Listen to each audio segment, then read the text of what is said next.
Legenda segitiga Bermuda merupakan salah satu dari beberapa misteri yang belum terpecahkan. Mari kembali ke sekitar 600 tahun lalu. Cerita berawal saat seorang pria Italia ingin berlayar ke Asia, sebuah benua yang kaya akan rempah-rempah, sutra, mineral, dan hal berharga lainnya.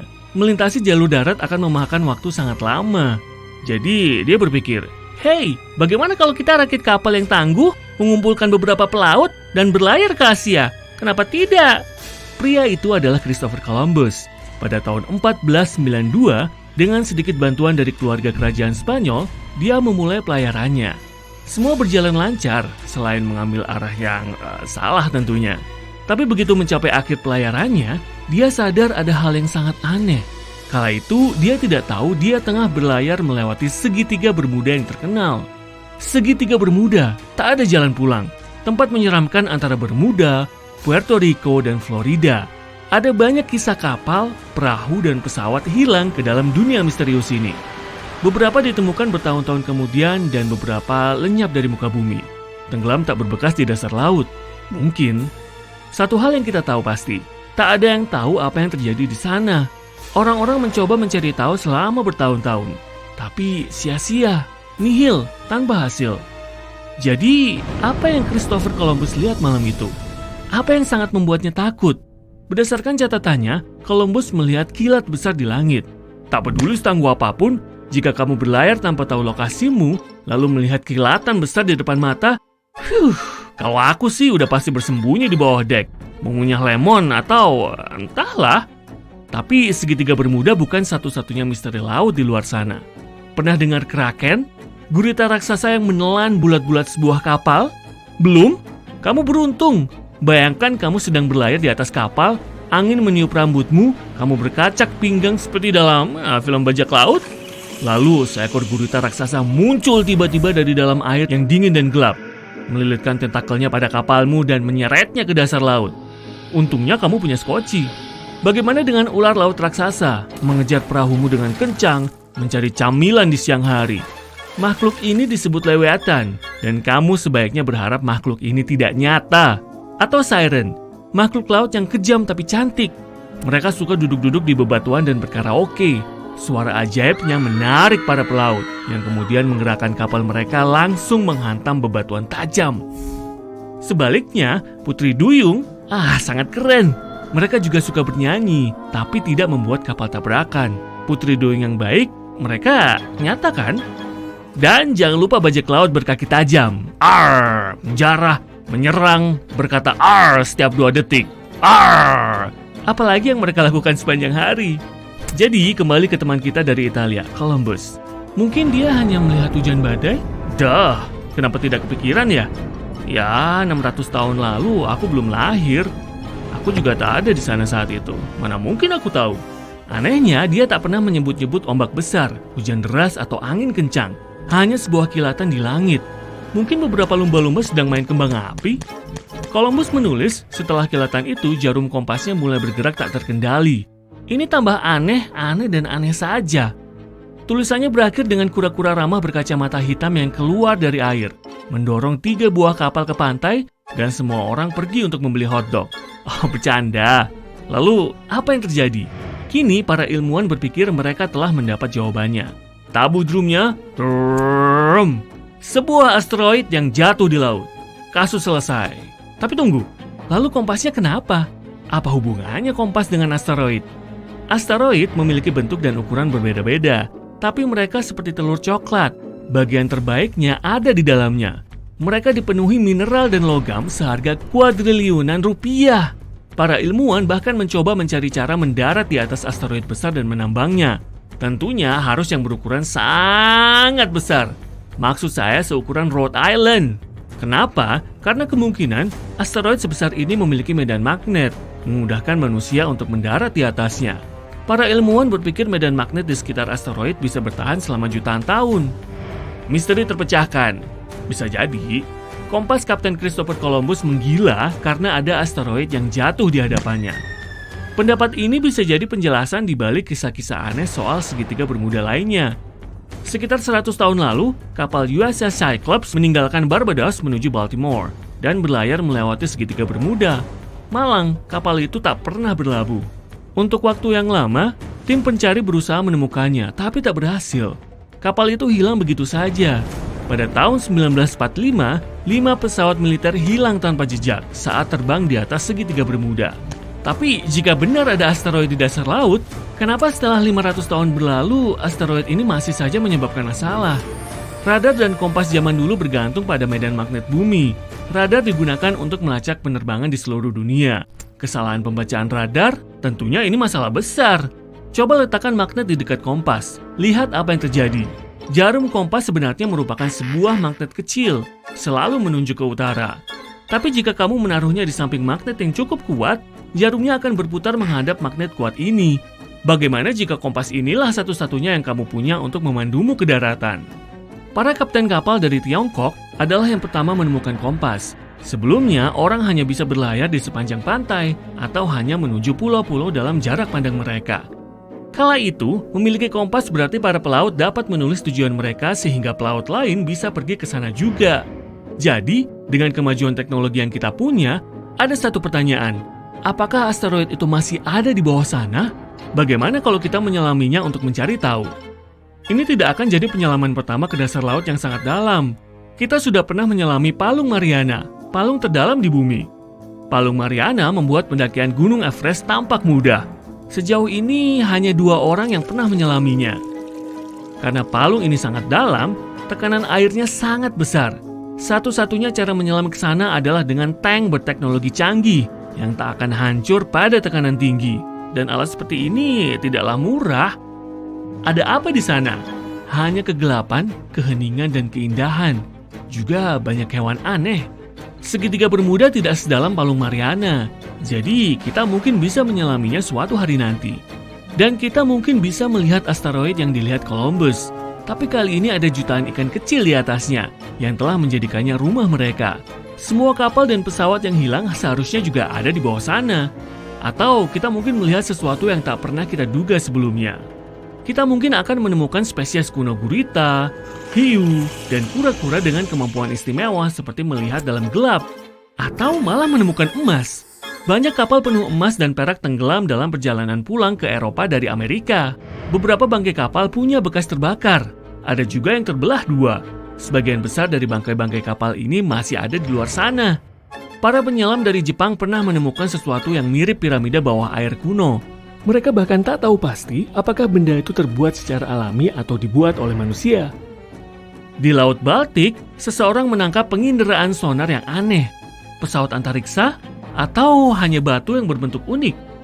Sebuah danau di Swiss menyembunyikan sebuah mobil vintage. Setelah diangkat ke darat dan dibersihkan, mobil itu terjual seharga lebih dari 4,9 miliar rupiah dan bannya masih berisi angin. Nelayan Jepang pernah menemukan perahu kecil berbentuk bundar dengan kaca di atasnya. Ada seorang perempuan berambut merah di dalamnya. Beberapa orang berpikir itu adalah dongeng yang menjadi kenyataan. Ada juga yang mengira dia makhluk ajaib. Dan beberapa lainnya berpikir wanita itu adalah seorang mata-mata. Segitiga Bermuda memang terdengar menyeramkan.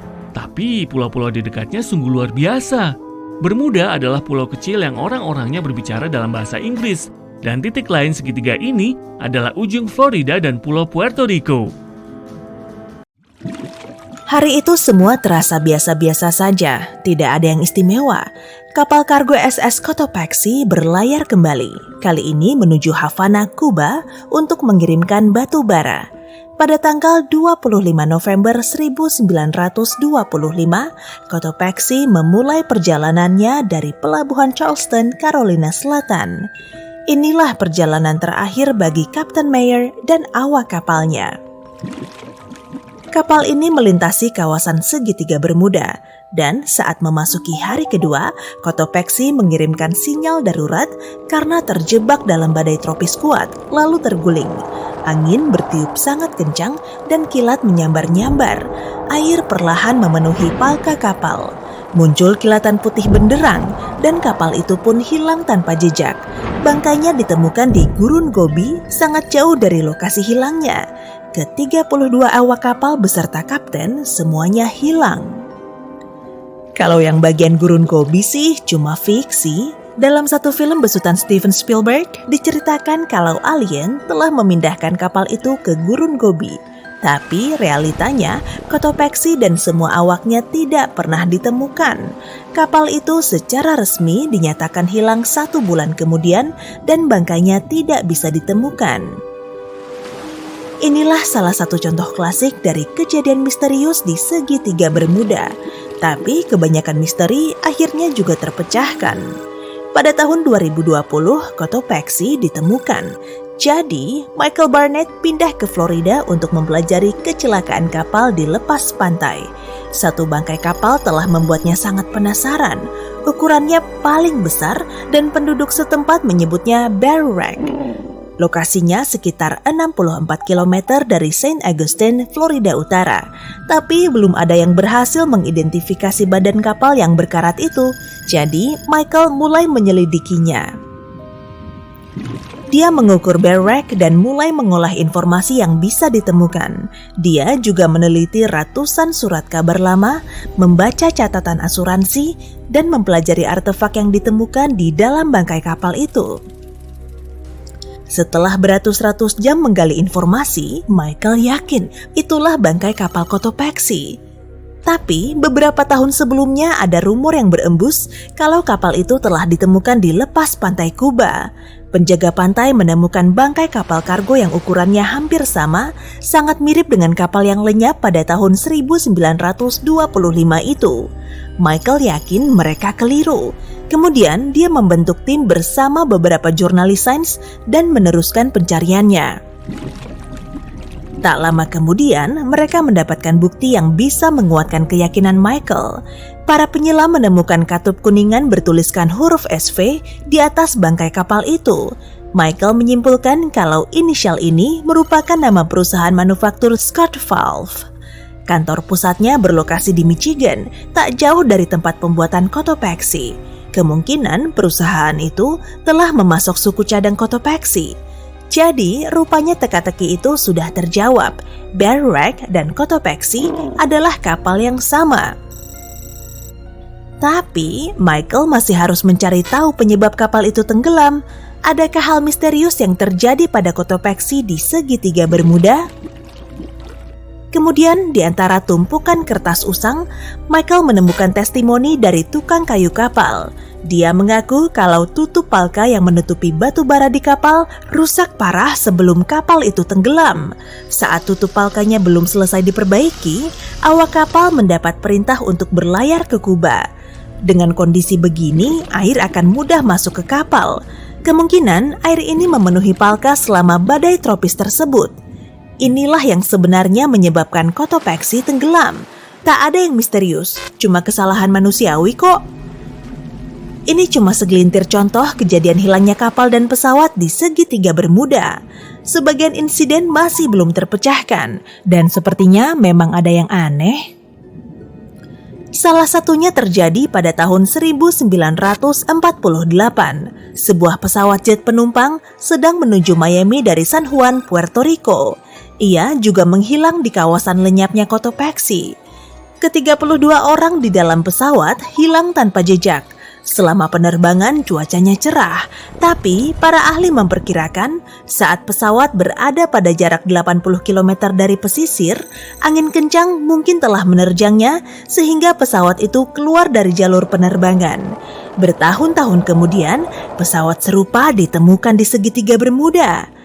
Meski begitu, nomor registrasinya tidak ditemukan, jadi tidak ada yang bisa memastikannya. Yang lebih aneh justru terjadi pada tahun 1945. 5 pesawat menghilang sekaligus. Beberapa pilot peserta pelatihan sedang belajar keterampilan navigasi. Tapi saat sudah selesai, mereka tersesat lalu menghilang. Banyak orang berasumsi kalau mereka cuma kehabisan bahan bakar.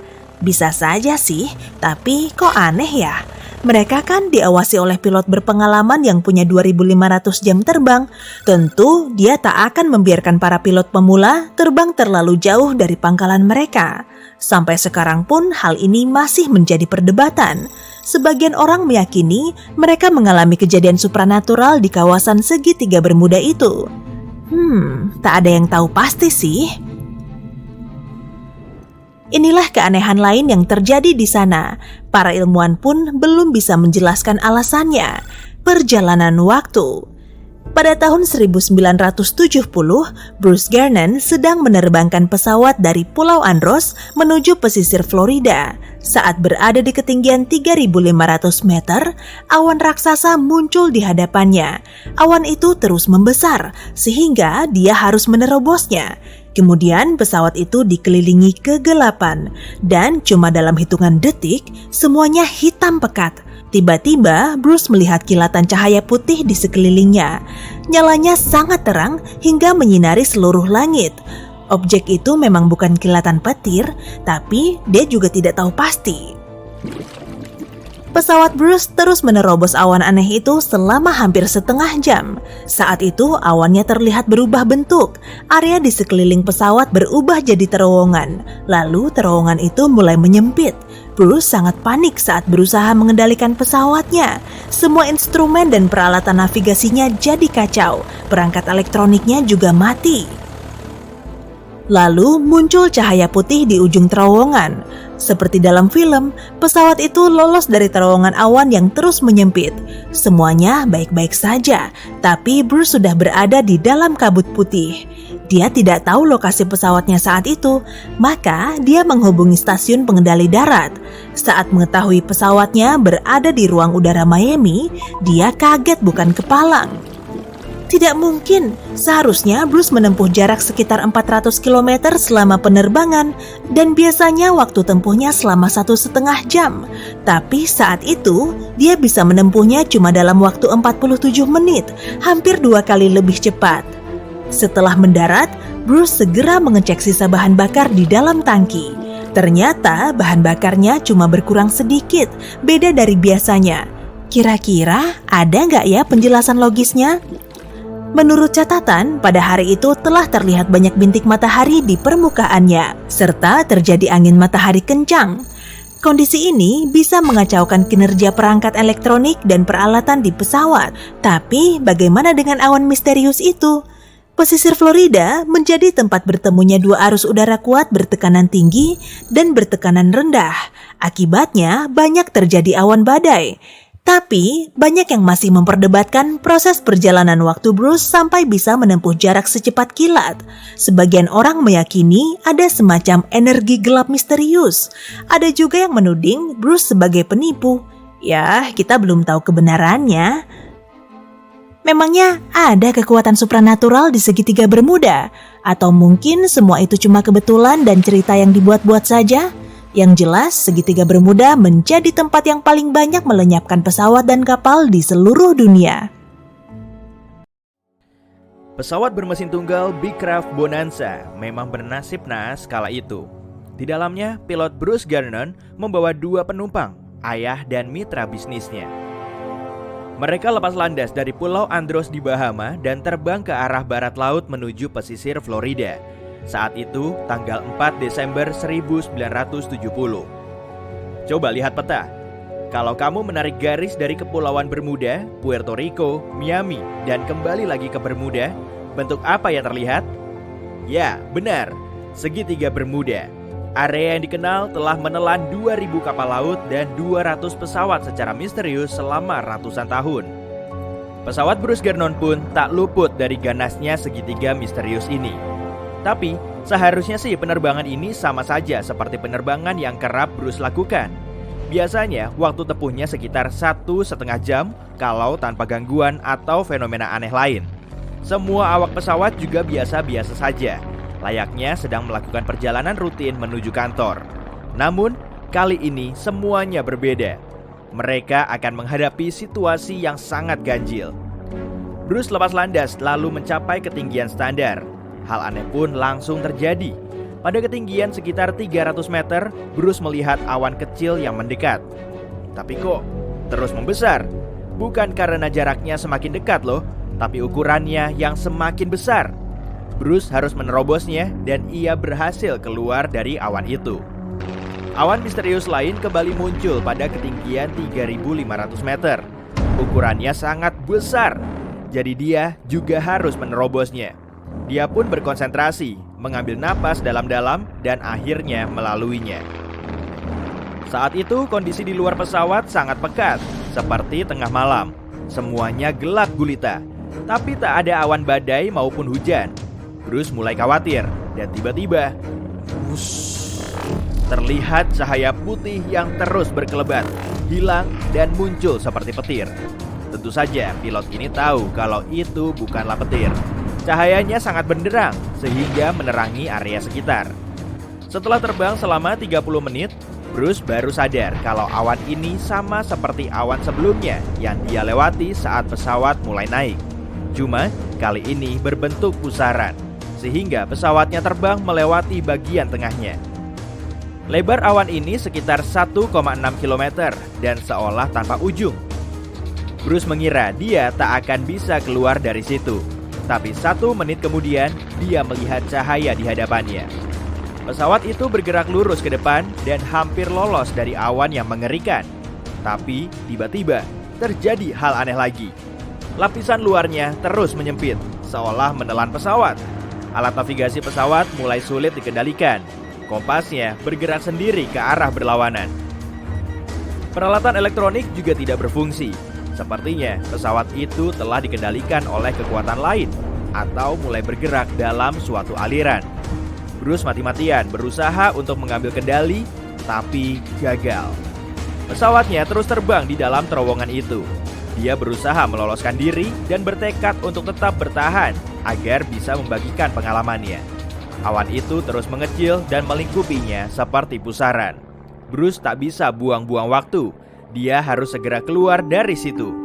20 detik kemudian, dia mengalami saat-saat yang paling menegangkan di hidupnya. Tapi kemudian, dia berhasil keluar dari kungkungan awan hitam itu. Menurut penjelasan Bruce, selama 5 detik setelah lolos dari situ, pesawatnya sangat ringan. Awan pun hilang dan pesawatnya mulai memasuki kabut asap keabu-abuan. Ketiga orang itu menghela napas lega. Bruce segera mengambil radio dan menghubungi stasiun pengendali darat. Dia ingin para petugas menginformasikan lokasi pesawatnya. Tapi saat mengecek di layar radar, si petugas malah kebingungan.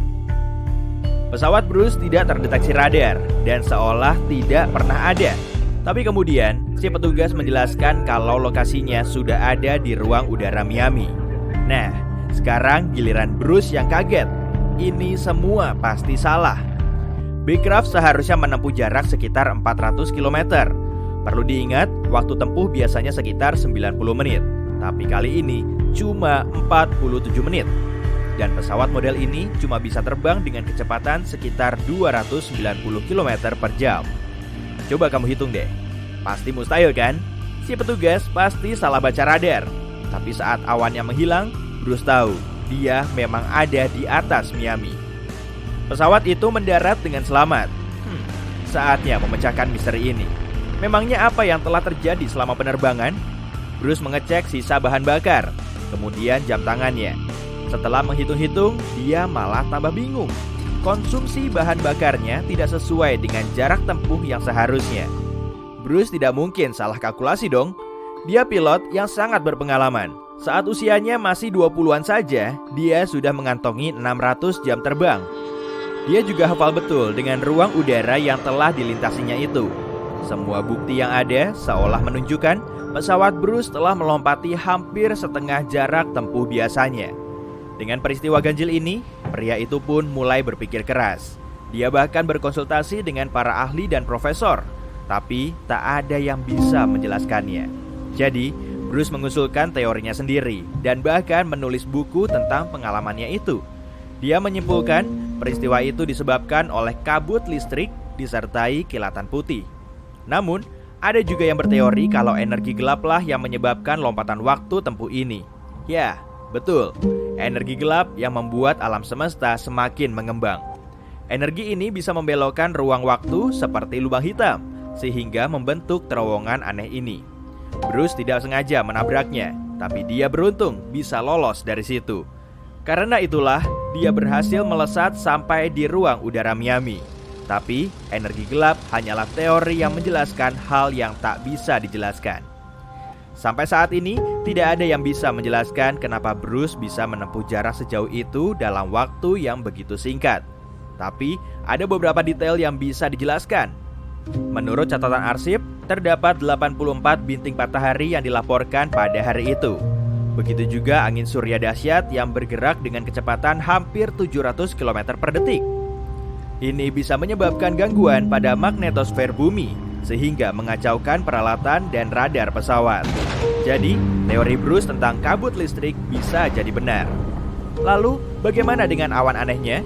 Ternyata, awan ini sering kali terjadi di area tersebut. Di sini tekanan rendah dan tinggi sering bertemu. Akibatnya, terbentuk awan badai. Mungkin saja sih, awan yang disaksikan Bruce itu hanyalah dua aliran udara yang saling bertabrakan. Sejauh ini belum ada yang bisa menjelaskan bagaimana pesawat itu bisa sampai ke Miami secepat kilat. Bisa saja kan suatu saat nanti jawabannya akan terungkap. Sementara ini, peristiwa tersebut hanyalah teka-teki misterius segitiga Bermuda. Tapi sepanjang sejarahnya ada juga kejadian lain yang tak kalah mengejutkan.